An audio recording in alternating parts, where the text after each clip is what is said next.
In the heart of the Igbo nation, nestled amidst gardens, a river and ancient palm trees, lived two young lovers, Chidi and Amaka.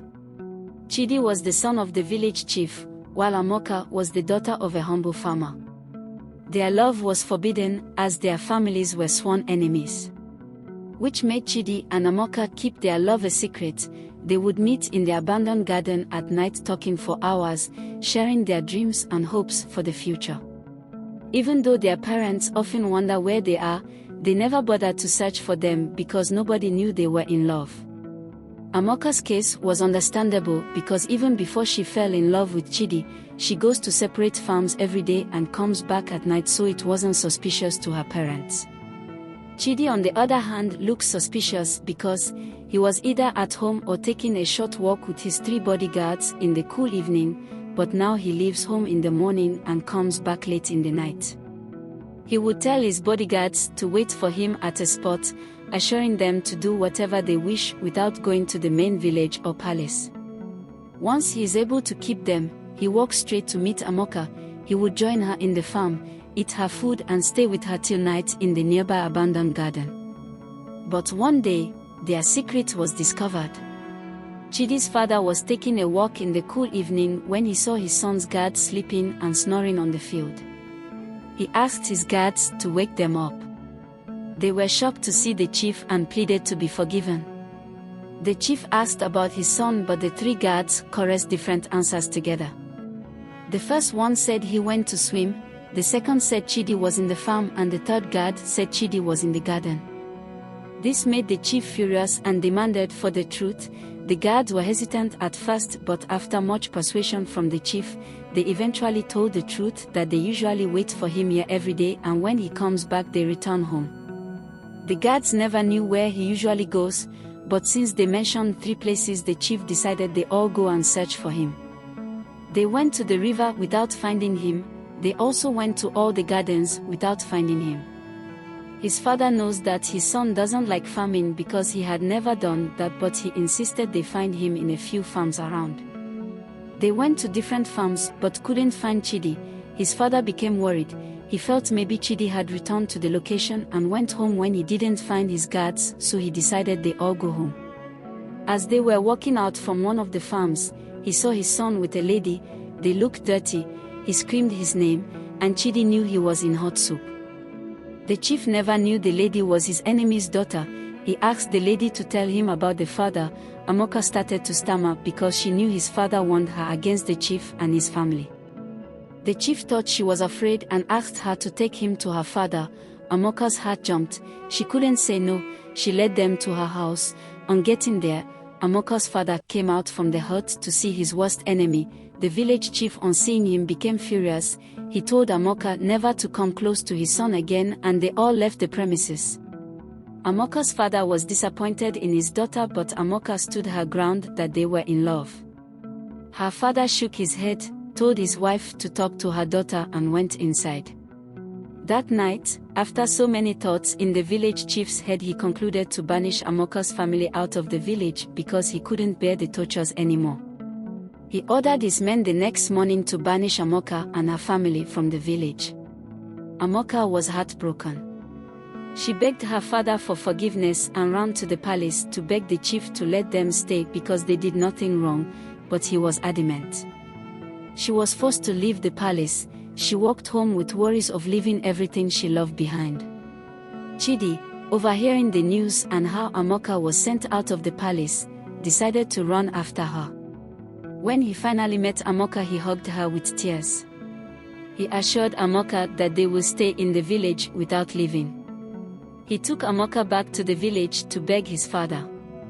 Meanwhile, Amaka's father has prepared everything for them to leave. After all, he has always wanted to go far from his enemy. After waiting for a long time, he decided to go meet his daughter and drag her home. On getting to the palace, he saw Amaka and Chidi kneeling down in front of the king. This made Amaka's father very angry. He walked faster to her and dragged her up, but Amaka refused to follow her dad. Amaka and Chidi were ready to face any consequences that came with their decision. Chidi shouted, "Father, we are in love, please allow us to marry." His request received an echoing no for Amaka and Chidi's father. The children were surprised. Amaka shouted why? With emotion, but her father answered her with no, it's not possible, let's go home. She shook off her father's hand and asked again why. Father, I love Chidi. What is happening? Why do you both dislike each other so much? Amaka's father's face went from angry to sad. Amaka, you won't understand, let's go home. Amaka said, Dad, I want to know. Wow, the chief shouted. Amaka, you cannot get married to my son because your father believed I stole his birthrights from him. Chidi stood up in confusion. Stole? How? Amaka shook her father. Please, father, start talking. Amaka's father shouted, yes, I was supposed to be the chief of this kingdom, but your father took it away from me. I was made to believe in my whole life that I would be the chief, but he took it from me, after everything we have been through together. The chief shouted, I didn't take your position, I inherited it. Amaka's father shouted, you stole this palace from me, I was the first son. Amaka and Chidi was confused. They chorused on. How? Chidi's father stood with anger. Yes, you were the first son, but you were adopted. My father saved you and brought you home from a war when he was newly married to my mother. I tried to tell you, I came around to explain everything, but you pushed me away.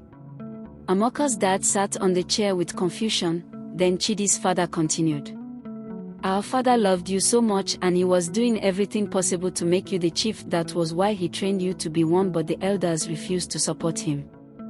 They said it was against the tradition to give the crown to another when the heir is alive. Amaka's father in confusion asked, so you knew all this while but you pretended to be my best brother? Chidi's father replied, that is the problem with you, you always jump to conclusions without hearing the entire story. Well, that day of coronation, after the elders called me to be crowned the heir instead of you, I went to meet our father on his sickbed to tell him what happened in the court because you ran out after fighting me, calling me betrayal. Father told me everything that happened. He asked me to call you, so he apologized to you for losing the crown to me. But you left home. I slept out that night looking for you. Our father died before I got home the next morning. You heard but didn't bother to come around. You knew I know nothing about being a chief. When I found you, I kept coming every day to plead with you so you hear my story and our father's story, but you kept pushing me out. You even relocated to a new house because of me, so I will stop bugging you. I know you were hurt, but you went too deep with your anger. I decided not to look for your new home and give you space. You hurt me, brother. It's been years and you still harbor such guilt. After his last words, the chief stood up and went inside with tears. Amaka and Chidi was shocked with this revelation and confused if their love story will continue. Amaka's dad, on the other hand, was in tears, heartbroken. After some minutes he walked to his younger brother's room. Chidi's father was in tears too, seated on his bed. The room was silent for a few minutes before Amaka's father broke the silence. I have allowed my anger to disappoint my parents even in death. He sat with his brother and asked for his forgiveness. Even though Chidi's father was hurted in all these years, he decided to let go because he understood his brother's anger. They hugged each other, still sobbing. Amaka and Chidi waited for a while without hearing anything from them. Decided to go meet them. They walked into the room to meet them hugging each other, but Chidi broke the silence. I am happy you both are back together, but can I still get married to Amaka? I love her. Amaka's father told them that he will allow his younger brother to conclude, but from his knowledge, they are free to marry since they are not related by blood, not even from the same village. Chidi's father concluded that he is moved by Chidi and Amaka's love. He told them that according to what his elder brother said, that they can marry. He also went ahead to tell them that their happiness was more important than what anyone would say. The two brothers appreciated Amaka and Chidi for bringing them back together with their love story. The chief made preparation to bring his brother back to the palace. It was done with ease because Amaka's father had already packed their belongings to leave the village. Chidi and Amaka got married in few weeks and lived happily ever after. Their love story became a legend, a testament to the power of true love to bond and overcome all obstacles. The love, trust, pain, secret, anger and peace made me lack words to express my thoughts. Please share your thoughts in the comment section. Like and subscribe for more interesting and educating stories like this. Thank you.